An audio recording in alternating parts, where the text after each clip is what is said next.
यो विरोध प्रदर्शनमा यो कार्यक्रमको सभापतित्व गरिरहनु भएका सभापति कमरेड नेपाल कम्युनिस्ट पार्टी नेकपा गण्डकी प्रदेशका अध्यक्ष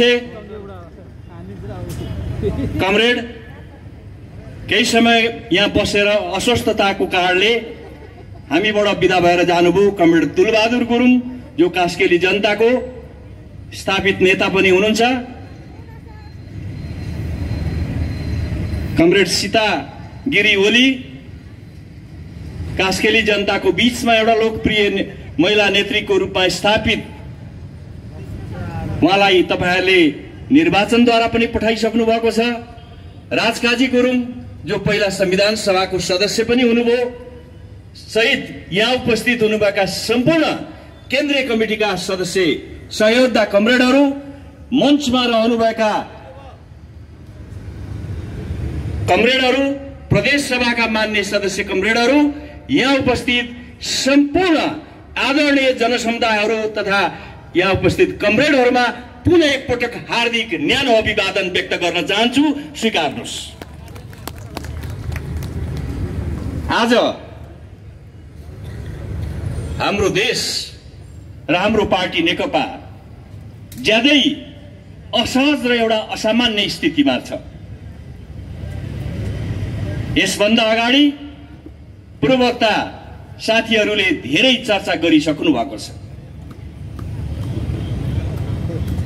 प्रतिनिधि सभाको असंवैधानिक तवरबाट हठात विघटन पश्चात त्यसको विरुद्धमा आज देशव्यापी रूपमा विरोध प्रदर्शन भइरहेको छ।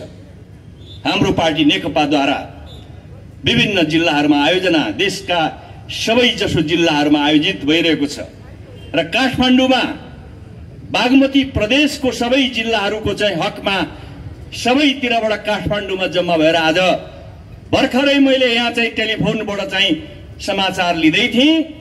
काठमाडौँ जिल्लामा आज काठमाडौँमा 50,000 को संख्यामा उपस्थित भएर बृहत प्रदर्शन भएको छ। बृहत सहभागितामा विरोध प्रदर्शन भइरहेको छ। यो त आरम्भ मात्रै हो, कास्टिङ मात्रै हो। यो कास्टिङ मात्रै हो। यो यात्रा, यो प्रतिगमन विरुद्धको यात्रा, संसदको पुनर्स्थापनाको लागि गरिने यो यात्रा जबसम्म यसले निष्कर्ष लिँदैन, जबसम्म हामीले त्यो हाम्रो लक्ष्य प्राप्त गर्दैनौं, यो यात्रा त्यतैतिर अगाडि बढिरहनेछ। निष्कर्षमा नपुगिकन यसले विश्राम लिने छैन। म यहाँलाई भन्न चाहन्छु, कतिपय मानिसहरू आज खास गरी नेकपालाई भोट दिने करिब 45 लाख मानिसहरू धेरै छटपटाएका छन्, रोएका छन्, चिन्ता व्यक्त गरेका छन्, दुःख व्यक्त गरेका छन्, कतिले गाली पनि गरिरहेका छन्। यत्र 45 लाख मान्छेको भावना विपरीत एकजना प्रधानमन्त्रीले संसदलाई बीच बाटैमा तुहाइदिएर संविधानमा भएको हुँदै नभएको व्यवस्था छ भन्ने कुरा गरेर प्रचार गरेर जुन काम गर्नुभयो, त्यो नेपाली जनताको रोइरहेको मन, नेकपालाई मत हाल्ने जनताको मन जो रोइरहेको छ, यसले कमरेड केपी ओली तपाईलाई श्राप गरिरहेको छ, तपाईलाई धिक्कार गरिरहेको छ, तपाईलाई धिक्कारिरहेको छ। तपाई के बाटोमा लाग्नु? तपाईलाई हामीले 5 वर्षसम्म सरकार चलाएर समृद्धि र सुखीको सुखी नेपाली बनाउने यात्रामा जुन साथ समर्थन दियौं, तपाईले बिचैमा गद्दारी गर्नुभयो, धोका दिनुभयो, यसलाई बिचैमा तुहाउनुभयो भनेर मानिसहरू प्रश्न गरिरहेका छन्। म यहाँहरूलाई भन्न चाहन्छु, वास्तवमा यसले नेपालको कम्युनिस्ट आन्दोलनमा स्वयं नेपालको राष्ट्रिय हितलाई शुद्ध पनि प्रतिकूल प्रभाव पार्ने काम भइरहेको छ। यसको सच्याउने काम, यसलाई फेरि पुरानो पूर्ववत अवस्थामा फर्काउने काम, यो स्वाभाविक रूपमा केही जटिल र केही कठिन अवश्य छ। केही असहज छ, केही असामान्य पनि छ, तर मलाई विश्वास छ यो जतिसुकै असहज र असामान्य स्थिति भए पनि फेरि पूर्ववत स्थितिमा फर्किन बाध्य हुन्छ। फर्काउन हामीले पर्छ नफर्काइकन हामीले संविधानमा प्राप्त गरेका हक अधिकारहरू, हामीले लामो समयसम्म लडेर प्राप्त गरेका अधिकारहरू फेरि सुरक्षित हुँदैनन्। त्यसकारणले पनि म यहाँहरूलाई भन्न चाहन्छु, हामीले यो सन्देश बोकेर सबैसँग जाउँ। मलाई एउटा आफैलाई पनि खेद, दुःख लागिरहेको छ।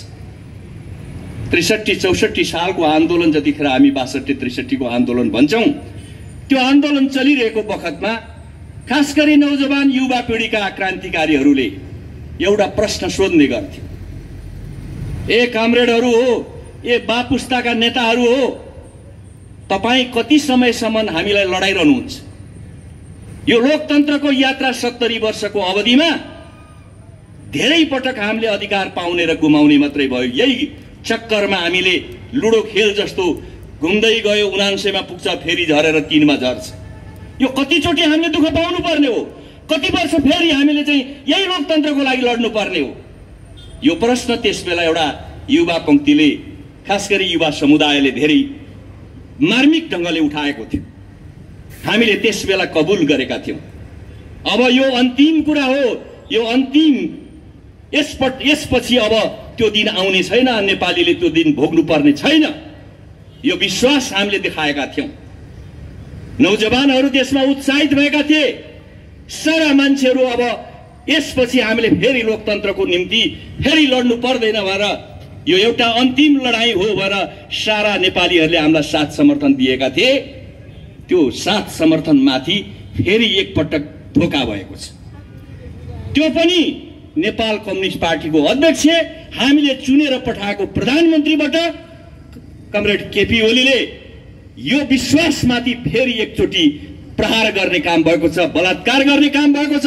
फेरि एकपटक म यहाँलाई के भन्न चाहन्छु भने, यो गलत बाटोमा लिएर जाने, पछाडि फर्काउन चाहने कदमलाई फर्काउनै पर्छ, हामीले सही ठाउँमा ल्याउनै पर्छ। कतिपय बाआमा, दाजुभाइ, दिदीबहिनीहरू के चिन्ता व्यक्त गरिरहनु भएको छ भने, हाम्रै कामरेडहरू पनि कतिपय मानिसहरू के भनिरहनु भएको छ भने, यो तिमीले झगडा गरेर बिगारेको, अब हामी कति तिमीलाई साथ दिइरहौं, हामी आउँदैनौं आन्दोलनमा, या हामी आउँदैनौं यो सबै तिमीहरूले आह्वान गरेका कार्यक्रमहरूमा भन्ने गुनासो पनि कतिपय ठाउँमा सुनिन्छ। म यहाँहरूलाई भन्न चाहन्छु, म मेरो फेरि विनम्र आग्रह के गर्न चाहन्छु भने, यो कुनै नेताको लागि या कोही अर्काको लागि होइन, अर्काको लागि होइन।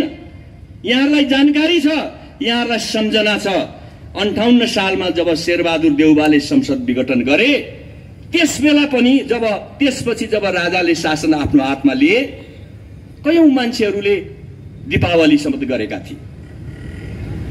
नेताहरू, पार्टीहरू झगडा गरेर जनताको पक्षमा काम नगरेको कारणले गर्दा राजाले ठिकै गरे नि भनेर मान्छेहरू भन्ने पनि गरेका थिए।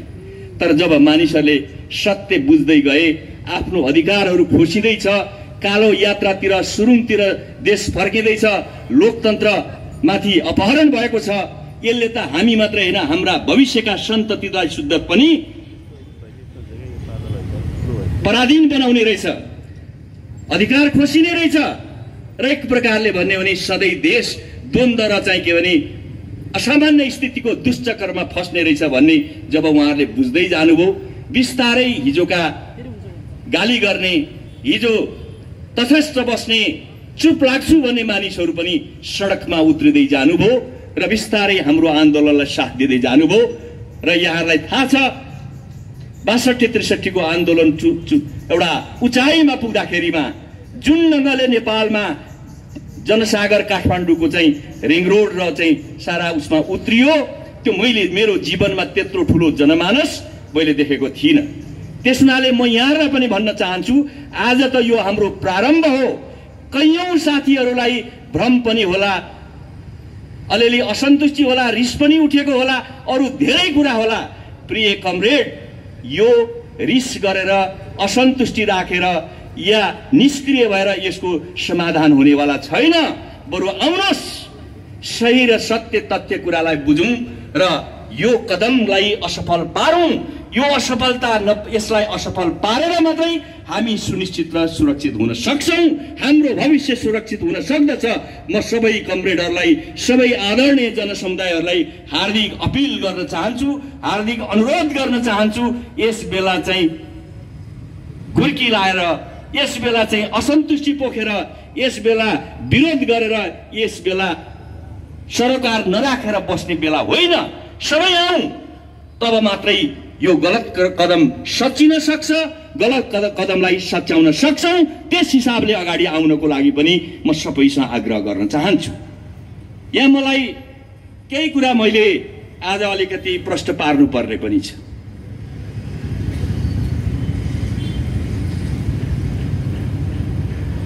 अहिले कमरेड केपी ओली र उहाँका पक्षका साथीहरूले के भनिरहेको म सुन्छु भने, यो पार्टी विभाजन भइसकेपछि पार्टीको अध्यक्ष हामीसँग हुनुहुन्छ, महासचिव हामीसँग हुनुहुन्छ, माइनट हामीसँग छ, त्यस हुनाले आधिकारिक पार्टी चाहिँ हामी हो। अध्यक्षले दस्तखत गरेपछि त्यही नै हुन्छ अन्तिम। या विगतमा पनि अध्यक्ष एक्लैले सही गर्नुभएको थियो केपी ओलीले। के हो त सत्य? त्यो सत्य के हो भने 2075 सालको जेठ 3 गते जननेता मदन भण्डारीको शहादत भएको दिन, त्यसैलाई पारेर हामीले सोही दिन हामीले यो एकताको घोषणा गरेका थियौं। दुईटा ठूला पार्टीहरूलाई एउटा बनाएका थियौं र त्योभन्दा अगाडि नै हामीले चुनावमा संकल्प एउटा गरेका थियौं कि हामी एक भएर जानेछौं। चुनावमा भिन्न भिन्न रूपले उठेको भए पनि हामी एक हुनेछौं, एउटै पार्टी बनाउनेछौं भनेर हामीले संकल्प गरेका थियौं। र हामीले एकता गरिरहेको बखत जेठ 3 गते पार्टीको केन्द्रीय कमिटीका दुवै पक्षका केन्द्रीय कमिटीहरू बसेर यो एकताका सम्पूर्ण दस्तावेजहरू तत्कालीन नेकपा एमालेको तर्फबाट सुभाष नेमाङले अध्यक्ष द्वयको तर्फबाट दस्तखत गर्ने, केपी ओली र प्रचण्ड पुष्पकमल दाहाल प्रचण्डको तर्फबाट दुईजनाले दस्तखत गर्ने, एकातर्फ सुभाष नेमाङ, अर्कोतर्फ देव गुरुङले दस्तखत गर्ने र उहाँहरूको सहयोगीको रूपमा कानुन व्यवसायीहरू दुईजना, एकजना बाबुराम दाहाल, अर्कोतर्फ मुक्ति प्रधान, उहाँहरूले यो कामलाई सहयोग गर्ने भन्ने हाम्रो केन्द्रीय कमिटीको माइनट छ।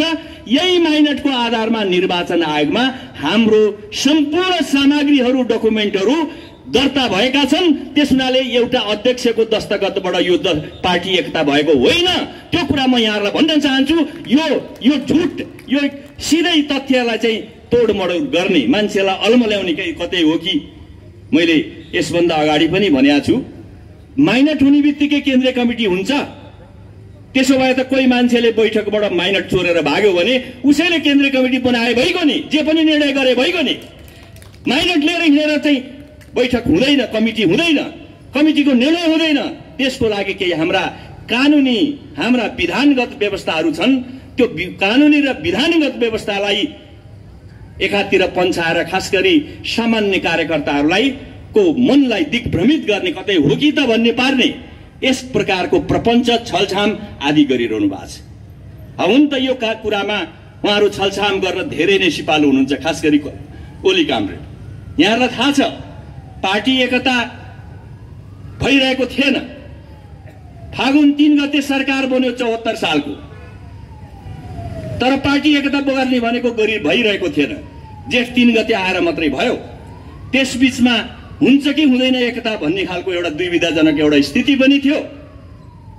ओलीजी प्रचण्ड कामरेड कहाँ जानुभएछ, उहाँले के भन्नुभएछ भने प्रचण्ड कामरेडलाई, मलाई त डाक्टरले 18 महिनादेखि 20 महिनामा मर्छ भनेको छ, म मर्ने नै हो, म बाँच्ने नै होइन। 20 महिनापछि अब हदै भए म 22 महिना बाँचुला। म त यो पार्टीमा अर्को नेता कसलाई दिने भएर जिम्मा लाउन नसकेर छटपट्टिमा थिएँ। तपाईँ आउने भएपछि बल्ल म ढुक्क भएको थिएँ तपाईँलाई नेता पाएर। कोही मान्छे मैले देखाएको थिइनँ, अरू हाम्रो पार्टीमा कोही थिएनन् अरू, तपाईँलाई देखेर म ढुक्क भएको थिएँ भएर भनेपछि प्रचण्ड कमरेडलाई पनि लागेछ ऊ आफै मर्छ भनेपछि हो कि क्या हो कि? त्यस खालको कुराहरू गरेर पार्टीको एकता चाहिँ घोषणा गरिएको थियो। अहिले पनि यहाँहरूले सुन्नु भएको छ, अहिले सुन्नु भएको छ केही समय अगाडि विभिन्न देशका प्रतिनिधिहरूले प्रधानमन्त्रीलाई भेट्न गए बालुवाटारमा। भारतका प्रतिनिधि आए, चुच्चे नक्सा निकालेर पुरानै नक्सा राखेर भेट गर्ने। अरू ठाउँका प्रतिनिधि आए, चुच्चे नक्सा राखेर फेरि भेट्ने। यस खालको नक्कली नाटक गर्ने काम उहाँ माहिर हुनुहुन्छ। यहाँहरूलाई थाहा छ केही समय अगाडि यो सार्वजनिक भएको छ। भारतका प्रतिनिधि आउँदाखेरिमा चुच्चे नक्सा हटाइयो, पुरानै नक्सामा बातचित गरियो। बीचमा तपाईहरुले सुन्नु भएको छ शिक्षा मन्त्रालयले शैक्षिक सामग्री पाठ्यक्रम निकाल्दाखेरिमा नयाँ नक्सा सहितको पाठ्यक्रममा चाहिँ पठन पाठन गर्नुपर्छ भएर तयार गरेको त्यो सामग्रीलाई प्रकाशन गर्न र पठन पाठनको लागि वितरण गर्न उहाँले रोक्नु त भन्ने गर्नुहुन्छ। मैले चाहिँ के भने म राष्ट्रवादी हुँ, मलाई चुच्चे नक्सा ल्याए बापत यिनीहरूले चाहिँ मलाई षड्यन्त्र गरे भनेर भाषण पनि गर्नुहुन्छ, तर सँगसँगै उहाँ यस प्रकारको नाटक गर्नुहुन्छ। त्यसो भए म यहाँहरूलाई के भन्न चाहन्छु भने सत्य र तथ्य कुरालाई सत्य तथ्य नजिकबाट विश्लेषण गरौँ। तपाईहरुलाई लाग्यो हामीले असत्य र झुटको पक्षमा छौं भनेदेखि भन्नुस्, तपाईहरुले हामीलाई दण्डित गर्न सक्नुहुन्छ। तर मलाई लाग्दछ गल्ती दुवै पक्षका भयो होला, तर धेरै गल्ती कसले गर्यो त्यो मूल दोषी हुन्छ। आज संसदको अधिकार, संसद विघटन गरेर प्रतिनिधि सभा हुँदै नभएको अधिकारलाई समाप्त पारेर संसद समाप्त पार्ने काम ठूलो कुरा हो कि सामान्य पार्टीको बैठकमा छलफल कुराकानी गरेको कुरा ठूलो कुरा हो? दुईटालाई तुलना गरेर हेरौँ न, कुन चाहिँ अपराध हो? अपराध त्यो हो जसले आफ्नो हातमा नेपाली जनताले सुम्पिएको अधिकारलाई फालिदियो। आफै अधिकारविहीन, शस्त्रविहीन, अस्त्रविहीन हुनु पुग्यो। अब स्वयं केपी ओलीजी अधिकारविहीन, शस्त्रविहीन हुनुभएको छ। 5 गतेदेखि नै उहाँको ओह्रालो यात्रा सुरु भइसक्यो। जुन दिन उहाँले संसद विघटन गर्नुभयो, अब उहाँको ओह्रालो यात्रा त्यही क्षणबाट तत्क्षणबाट सुरु भयो। अब उहाँलाई कसैले टेर्नेवाला पनि छैन। उहाँले भन्ने गर्नुहुन्छ यो त मैले सेटिङमा चाहिँ संसद विघटन गरे हुँ, या त्यस्तो हाम्रो प्रधानमन्त्रीले सब सेट गर्नु भएको छ। खबरदार, हामीले पनि यो राजनीतिक परिघटनालाई नजिकबाट हेरिरहेका छौं, विश्लेषण गरिरहेका छौं। ओली कामरेड, तपाईँ आफ्नो सेटिङमा होइन अर्काको सेटिङमा तपाईले संसद विघटन गर्नुभयो। अब किनको सेटिङमा तपाईँ हिँड्नु पर्नेछ? किनको सेटिङमा? तपाईको सेटिङमा होइन। तिनले अब देशलाई कता लान खोज्छन् त्यतैतिर जानेछ देश। अरू शक्तिहरूको, अरू ताकतहरूको बाटोमा तपाईँ हिँड्न थाल्नुभयो। त्यस हुनाले एउटा गम्भीर दुश्चक्र हाम्रो सामु आइलाग्न सक्छ। एउटा कालो सुरुङभित्र नेपाल छिर्ने, पार्टीलाई त्यतातिर छिराउने यो दुश्चेष्टा उहाँले गर्नुभयो। हामी यो छेडमा त्यो दुश्चक्रको चाहिँ त्यसका तानाबाना बुझ्ने र भविष्यमा आइपर्ने, आउन सक्ने गम्भीर दुर्घटनालाई ध्यानमा राखेर अहिलेदेखि नै हामी अगाडि बढ्नुपर्ने खाँचो छ। यहाँहरूलाई थाहा छ यदि उहाँले भनेको जस्तो चुनाव हुन सकेन भने के हुन्छ? कोरोना छ, सारा मान्छे आक्रान्त छन्, अर्थतन्त्र डाबाडोल छ। अहिले उपचार गर्नको लागि, कोरोना उपचार गर्नको लागि 46 अरब हामीले छुट्याएका छौं भनेर उहाँले भन्नुभएको छ। जबकि त्योभन्दा धेरै बढी पैसा हामीलाई चाहिन्छ कोरोनाको भ्याक्सिन दिनको लागि। यतातिर पैसा छुट्याउनु पर्ने, अब हामीले चुनावतिर पैसा छुट्याउन सुरु भएको छ। कोरोना पीडितहरूले उपचार नपाउने, चुनावमा पैसा जाने या अरू क्षेत्रमा अहिलेको अनावश्यक कुराहरुमा चाहिँ जाने स्थिति भयो। व्यवसायीहरू छटपटिरहेका छन्, व्यवसाय चौपट भएको छ। व्यवसायीहरूलाई बचाउनको लागि सरकारले राहत दिनुपर्ने ठाउँमा त्यो राहतको कुरा त परै जाओस्, व्यवसायीहरू मर्ने स्थितिमा छन्। उनीहरूको चाहिँ व्यवसाय बन्द हुने स्थिति छ। कयौं मान्छे बेरोजगार हुने स्थिति छ। यसप्रति उहाँ संवेदनशील हुनु भएन। यदि चुनाव भएन भने त्यो स्थिति के आउँछ? त्यो बेलामा ओलीजीलाई पनि सडकबाट ललकारेर निकाल्ने छन्। उहाँ पनि यसै गरी यो जुलुसमा आउन बाध्य हुनुहुनेछ। पालो ओलीजीको पनि आउनेछ, यो बुझिराख्नुहोस्। अस्ति म काठमाडौँमा 10 गते हाम्रो केन्द्रीय कमिटीको बैठकपछि हामी अदालतदेखि निर्वाचन आयोगसम्म हामीले एउटा विरोध र्याली आयोजना गरेका थियौं। त्यहाँ एकजना पत्रकारले मलाई सोध्नुभयो, यो बाटिका माइती घर मण्डला, यो मण्डला तपाईहरुको सधैँको प्यारो रहेछ है, जहिले पनि यो मण्डलामै तपाईहरु फर्किनु पर्ने कस्तो नौबत, कस्तो दशा देशको। यो मण्डला हरेक केही वर्षपछि नै फेरि सरकारमा पुगेकाहरू मण्डलामा आइपुग्ने, अरे मण्डलाबाट चाहिँ फेरि जुलुस सुरु गर्नुपर्ने यो क्षण। अब यसमा केपी ओली कहिले सामेल हुनुहुन्छ भनेर सोधे। त्यसमाले म यहाँलाई भन्न चाहन्छु, त्यो पालो आउँदैछ। हामी प्रतीक्षा गरौं। यो षड्यन्त्र त्यो सामान्य हिसाबले भएको छैन। शेरबहादुर देउवाजीले विघटन गर्दाखेरिमा सामान्य संसद विघटन गरिएको ठानियो, तर संसद नभएको बेलामा र नयाँ सरकार बन्न नसक्ने परिस्थितिले देश कहाँ पुग्यो। यही भएर हामीले गएको संविधानमा एउटा व्यवस्था प्रष्ट राख्यौं।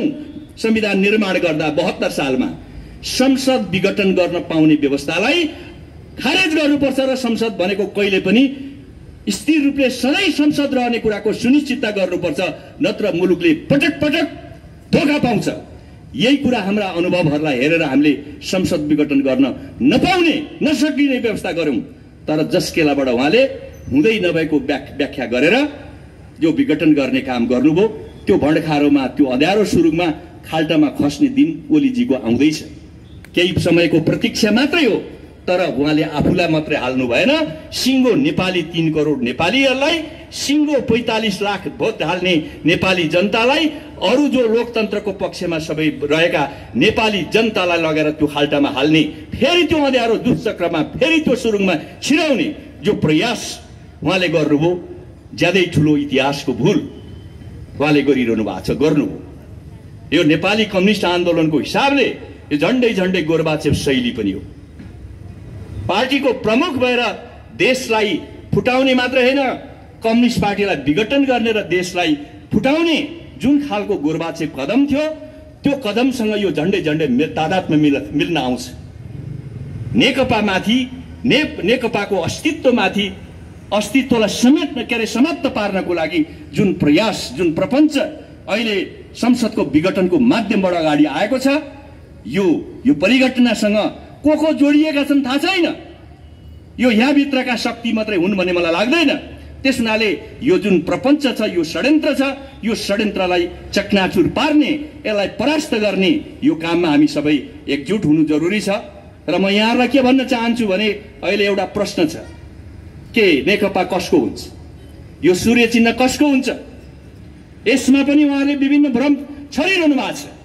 म यहाँलाई भन्न चाहन्छु, हामीले यो एकपटक मात्रै होइन, हाम्रो पार्टीको विधानले के भन्छ भने पार्टीको त्यसबेला कायम रहेको केन्द्रीय कमिटीको बहुमत सदस्य नभइकन कोरम, बैठकको कोरम पुग्दैन।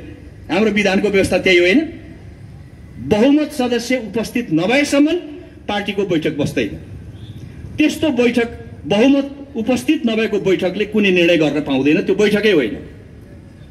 त्यसो हो भने अहिले हामीसँग 435 जनाको केन्द्रीय कमिटी रहेछ। पार्टी एकता हुँदा 441 जनाको हाम्रो केन्द्रीय कमिटी थियो। दुई पक्षबाट 240 र 241 थियो, 441, 5 जना पछि थपिएछ। यहाँ देवेन्द्र पराजुलीहरू सहित 5 जना थपेपछि 246 भयो। त्यो 246 मा 3 जनाको मृत्यु भएछ। रविन्द्र अधिकारी मान्ने यहीँको पहिला मन्त्री हुँदै बहाल हुँदै म श्रद्धाञ्जली पनि व्यक्त गर्न चाहन्छु उहाँप्रति। उहाँ सहित 3 जना मानिस, 3 जना कमरेडहरूको यस बीचमा शहादत भयो। उहाँहरू सबैप्रति मेरो श्रद्धाञ्जली छ। दोस्रो धनीराम पौडेल माडी, उहाँ मन्त्री पनि हुनुहुन्थ्यो, शिक्षा मन्त्री। तेस्रो कमान सिंह लामा भर्खरै बित्नुभयो। 3 जनाको संख्या घट्दाखेरिमा 243 भयो, 443 भयो। 3 जना व्यक्तिहरू केन्द्रीय कमिटीका सदस्यहरू राजदूत भएर जानुभयो। महेन्द्र पाण्डे, डाक्टर वंशीधर मिश्र र भर्खरै युवराज खतिवडा। 440 बाँकी रह्यो। 5 जना व्यक्तिहरू संवैधानिक नियुक्तिमा जानुभयो। मान्य सम्मान्य अग्नि सापकोटा, धर्मनाथ यादव प्रदेश प्रमुख हुनुभयो, अर्का तिलक परियार प्रदेश प्रमुख हुनुभयो, समीम मिया अन्सारी भने मुस्लिम आयोगको अध्यक्ष हुनुभयो र विष्णु चौधरी थारू आयोगको अध्यक्ष हुनुभयो। त्यसो घट्दाखेरिमा 435 भयो। 435 जनाको केन्द्रीय कमिटीको बैठक बस्नको लागि कम्तीमा पनि 218 जना व्यक्तिको आवश्यकता पर्छ कोरम पुग्नलाई। 7 गते गएको पुस 7 गते र 9 गते जो हाम्रो केन्द्रीय कमिटीको बैठक बस्यो, त्यो बैठकमा करिब 300 मान्छेको उपस्थिति रहेको छ। 300 मान्छे यता भन्ने बित्तिकै अरू सबै जोड्दै पनि कति हुन्छ? 135 हुन्छ अर्को पक्षतर्फ। वामदेव लगायतका केही व्यक्तिहरू अहिले पनि हामी कतै जान्नौँ भनेर बिचमा बस्नु भएको छ। त्यो संख्या घटाइदिने हो भने जम्मा 25% व्यक्तिहरू मात्रै अहिले बालुवाटार निकट छन् सेन्ट्रल कमिटीका मेम्बरहरू। 25%ले बैठक डाक्न पाउँछ, मिल्छ? मिल्ने कुरै भएन। त्यसमाथि पनि हामी त विधान संशोधन गर्न त 2/3 चाहिन्छ भनेका छौँ। विधान संशोधन पनि हुन सक्दैन। यो स्थितिमा हामीले विधान संशोधन गर्यौं, 1179 को कमिटी बनायौं भएर जुन पेश गरिएको छ त्यो बिल्कुलै सफेद झुट र यो विधान विपरीत, विधि विपरीत कुनै पनि हिसाबले हुँदैन र त्यो बैठकको मान्यता पनि त्यसले पाउँदैन।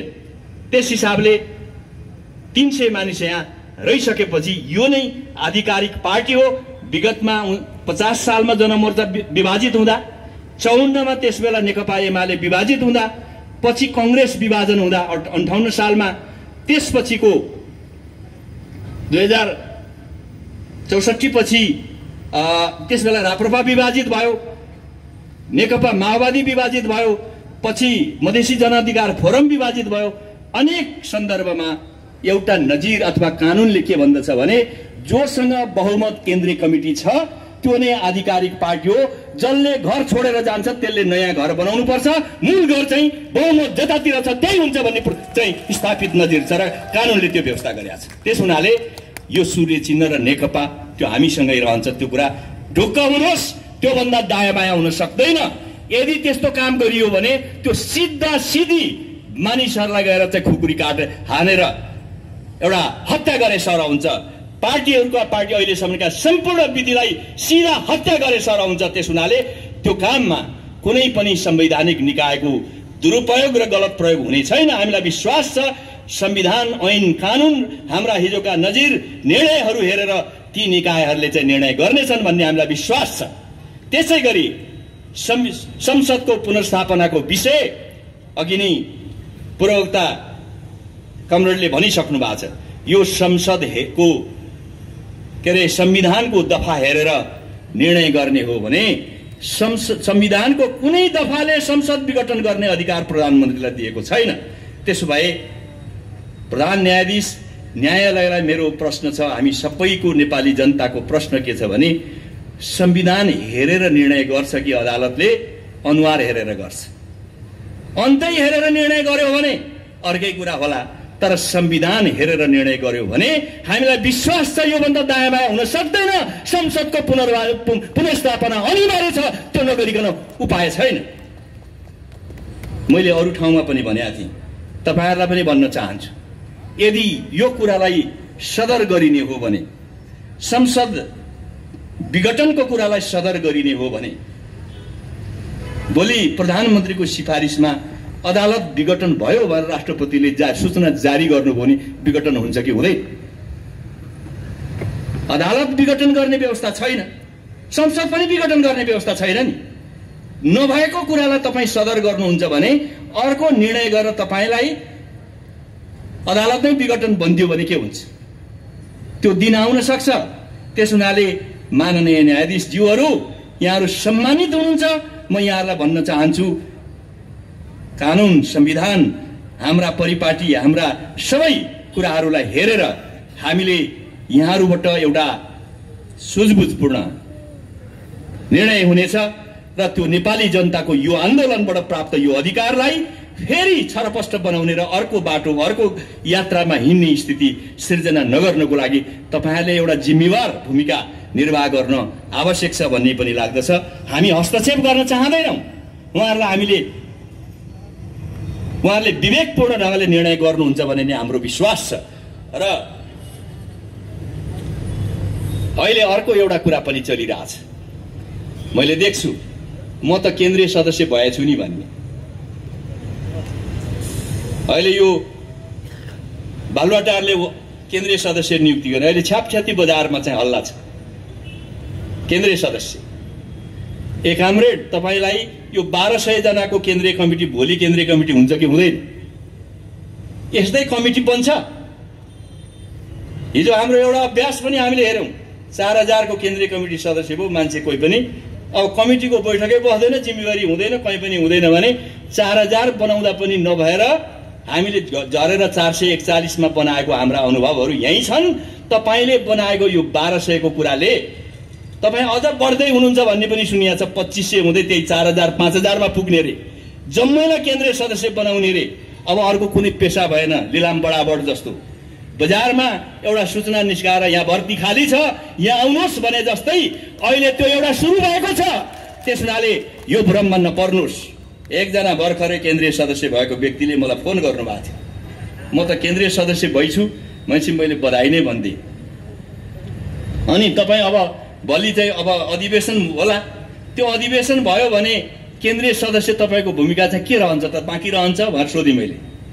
म त जित्छु होला, बाँकी रहन्छ। बाँकी जम्मै जुन जुन कमिटीबाट आएको त्यही कमिटीमा फर्किन्छन्। उहाँले नै भन्दै हुनुहुन्थ्यो, भर्खरै केन्द्रीय सदस्य भएको मान्छेले जुन कमिटीबाट आएको त्यसैमा फर्किनेछन्। त्यसैले अहिले केन्द्रीय सदस्य पाएँ भनेर मक्खर नपर्नुहोस्। ज्ञानेन्द्रले पनि चुनाव घोषणा गरेर मेयर बनाएर के गरेर अनेकौं कुरा गर्नुभएको थियो। अहिले कोही मान्छेले म ज्ञानेन्द्रको बेलाको म निर्वाचित फलाना हुँ भनेर भन्न कसैले हिम्मत गर्दैनन्। तपाईलाई भोलि त्यो स्थिति नआओस्। त्यस हुनाले म यहाँलाई यो बाटो नलाग्नुहोस्, यो सही बाटो होइन। यो एक प्रकारको भन्यो भने स्वार्थी, एक प्रकारको गलत परम्परा, गलत नजिर, जुन कुरा चाहिँ यथार्थपरक हुँदा पनि होइन, सत्य पनि होइन, त्यो गर्न खोजेको कुरा पनि होइन। त्यो कुरामा भट भ्रममा अलमलमा नपर्नुहोस् भन्ने म अनुरोध गर्न चाहन्छु। र मैले फेरि आज फर्किनुपर्ने पनि छ। त्यो म यहाँहरूलाई अन्तमा के भन्न चाहन्छु भने यो लडाईँ यो न्यायको लागिको लडाईँ हो। यो लडाईँ संविधानलाई ठाउँमा राख्नको लागि लडाईँ हो। यो लडाईँ जनताको अधिकारलाई जोगाउने लडाईँ हो। यो लडाईँ अरू कसैको लागि गरिदिने, अर्काको लागि गरिदिने लडाईँ होइन। त्यसैले हामी सबै, मेरो लागि, मेरा सन्ततिको लागि, मेरो देशको लागि, मेरो पार्टीको लागि, मैले लडेर ल्याएको लोकतन्त्र बचाउनको लागि यो लडाईँ म गर्दैछु भन्ने संकल्पका साथ हामी यो लडाईँलाई, यो सङ्घर्षलाई, यो आन्दोलनलाई अगाडि बढाउँ। मलाई लाग्दछ ज्ञानेन्द्रले पनि एकपटक भन्थे, हुँदै नभएको अधिकार, कार्यकारी अधिकार हाम्रा आयो भनेर शासन लिने गरे, त्यो धेरै दिन टिकेन। अहिलेको यो जुन गलत बाटो जान जुन चेष्टा भइरहेको छ, यो गलत बाटोले पनि सच्याउनको लागि, सच्चिनको लागि बाध्य हुनेछ।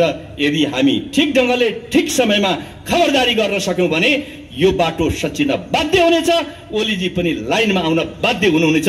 त्यो काम गर्नको लागि हामी सबै यसपछिका कार्यक्रमहरूमा पनि दृढतापूर्वक सडकमा उत्रिएर हामीले जनतालाई खबरदारी गरौँ, जनतालाई लिएर हिँडौँ र गलत काम गर्नेलाई खबरदारी गरेर हामी सही निष्कर्षमा पुगौँ। यही आह्वान गर्दै तपाईहरुसँग म आज बिदा हुन्छ। हस्, धन्यवाद। लाल सलाम।